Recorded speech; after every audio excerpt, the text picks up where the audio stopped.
नमस्कार। आज हम रामायण के एक बहुत ही महत्वपूर्ण पड़ाव पर बात करने वाले हैं। जी। जब युद्ध की तैयारी बिल्कुल जोरों पर थी, जी। लेकिन एक असंभव सी चुनौती सामने खड़ी थी, विशाल समुद्र। हाँ, मतलब हनुमान जी सीता जी का संदेश और चूड़ामणि लेकर लंका से लौट आए हैं। और लंका दहन भी हो चुका है। रावण को साफ संकेत मिल गया है। बिल्कुल, युद्ध तो अब तय है, पर ये समुद्र कैसे पार होगा? आज हम इसी पर बात करेंगे, है ना? हाँ, हमारे स्रोत हैं युद्ध मंत्रणा और सेतु बंधन के अंश। हाँ, तो देखते हैं कि राम और रावण दोनों तरफ रणनीति कैसे बनी और फिर वो अद्भुत पुल कैसे बना। अच्छा, तो शुरुआत करते हैं राम के शिविर से। हनुमान जी के लौटने के बाद राम का जो दुख था वो तुरंत एक दृढ़ संकल्प में बदल गया।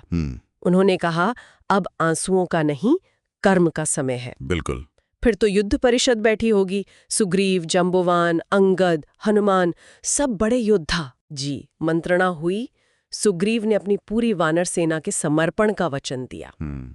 लक्ष्मण तो वो तो हमेशा की तरह तुरंत युद्ध के लिए तैयार थे। हाँ, उनका ऐसा था। लेकिन मुख्य सवाल तो वही रहा होगा, ये सागर कैसे पार करें। वही सबसे बड़ी चिंता थी। अच्छा, इसी समय लंका में क्या चल रहा था रावण के दरबार में? हाँ, उधर भी तो खलबली मची होगी। हनुमान जी ने जो किया उसके बाद। बिल्कुल, लंका में नुकसान तो बहुत हुआ था, पर रावण का अहंकार वो टस से मस नहीं हुआ। वो अब भी वानरों और मनुष्यों को तुच्छ समझ रहा था। अच्छा, इतनी क्षति के बाद भी? हाँ, और उसकी सभा में ना मतभेद साफ दिख रहे थे। जैसे कुंभकर्ण को नींद से जगाया गया, उसने रावण को उलाहना भी दिया। कहा कि भाई ये मूर्खता, मतलब सीता हरण करने से पहले हमसे पूछ तो लेते। हाँ, ये बात तो उसने सही कही। पर फिर भी भाई का साथ देने का वचन दिया। कहा कि युद्ध में अपनी पूरी शक्ति लगा देगा। एक तरफ ये भाई, दूसरी तरफ क्या किसी ने सही मतलब धर्म की सलाह दी? रावण के सबसे छोटे भाई विभीषण ने। उन्होंने बड़ी हिम्मत से कहा, राजन, सीता को लौटा दो, ये अधर्म है, हमारे कुल का नाश हो जाएगा इससे। और क्या कहा? उन्होंने ये भी समझाया कि राम कोई साधारण मनुष्य नहीं है। पर रावण तो अहंकार में चूर था। तो उसने क्या किया? बहुत गुस्सा हुआ, विभीषण को देशद्रोही कहा और लंका से निकाल दिया। ओहो, अपने ही भाई को? जी, तो विभीषण धर्म का पालन करते हुए लंका छोड़कर चल दिए। ये तो बहुत बड़ा मोड़ था कहानी में। फिर विभीषण राम के पास पहुंचे होंगे। हाँ, समुद्र पार करके राम की सेना के पास पहुंचे और शरण मांगी। लेकिन राम के दल में तो शक हुआ होगा सुग्रीव वगैरह को कि कहीं ये रावण की कोई चाल ना हो। बिल्कुल हुआ। सुग्रीव को पूरा शक था कि ये जासूस है।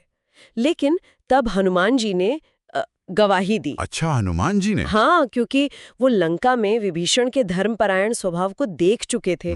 उन्होंने बताया कि ये नेक इरादे से आए हैं। और फिर राम का निर्णय वो बहुत महत्वपूर्ण था। बहुत। राम ने धर्म का हवाला दिया। कहा, शरण में आए किसी भी व्यक्ति को आश्रय देना राजा का कर्तव्य है, चाहे वो शत्रु पक्ष से ही क्यों ना हो। क्या बात है। और उन्होंने न सिर्फ विभीषण को स्वीकार किया, बल्कि उन्हें लंका का भावी राजा भी घोषित कर दिया। ये तो कमाल का कदम था। मतलब धर्म भी निभाया और एक तरह से रावण के घर में ही फूट डाल दी। बिल्कुल। और विभीषण से लंका की सेना, रावण की कमजोरियों, इन सब की बहुत महत्वपूर्ण जानकारी भी मिली। सही बात है। इससे सेना का मनोबल भी बढ़ा होगा। फिर सेना समुद्र तट की ओर बढ़ी होगी। जी, पूरे उत्साह के साथ सेना समुद्र तट पर पहुंची। विभीषण भी साथ थे। अब सवाल था समुद्र पार करने का। हाँ, असली चुनौती। तो राम ने पहले क्या किया? उन्होंने समुद्र देव से प्रार्थना की, 3 दिन तक तपस्या की कि रास्ता दे दें। लेकिन कोई जवाब नहीं आया। कोई जवाब नहीं। तब राम को क्रोध आया। उन्होंने अपना दिव्य बाण निकाला समुद्र को सुखाने के लिए। ओहो। बस जैसे ही बाण साधा, समुद्र देव एकदम भयभीत होकर प्रकट हो गए, क्षमा मांगी। और उपाय बताया? हाँ, उपाय बताया। कहा कि आपकी सेना में नल नाम के वानर हैं। वो दिव्य वास्तुकार विश्वकर्मा के पुत्र हैं। अच्छा। उनके स्पर्श से पत्थर पानी पर तैरेंगे। अरे वाह, ये तो अद्भुत बात थी। बस फिर क्या था, नल के निर्देशन में लाखों वानर, भालू सब जुट गए। बड़ी बड़ी चट्टानें, पेड़, पहाड़ लाकर समुद्र में डालने लगे। और नल के छूते ही वो तैरने लगते थे? जी हाँ, पत्थर तैरने लगे और देखते ही देखते अविश्वसनीय रूप से। कितने दिन में? केवल 5 दिनों में 100 योजन लंबा, मतलब उस जमाने के हिसाब से बहुत विशाल, अद्भुत राम सेतु बनकर तैयार हो गया। 5 दिन में 100 योजन? ये तो कल्पना करना भी मुश्किल है। भारत को लंका से जोड़ दिया। बिल्कुल।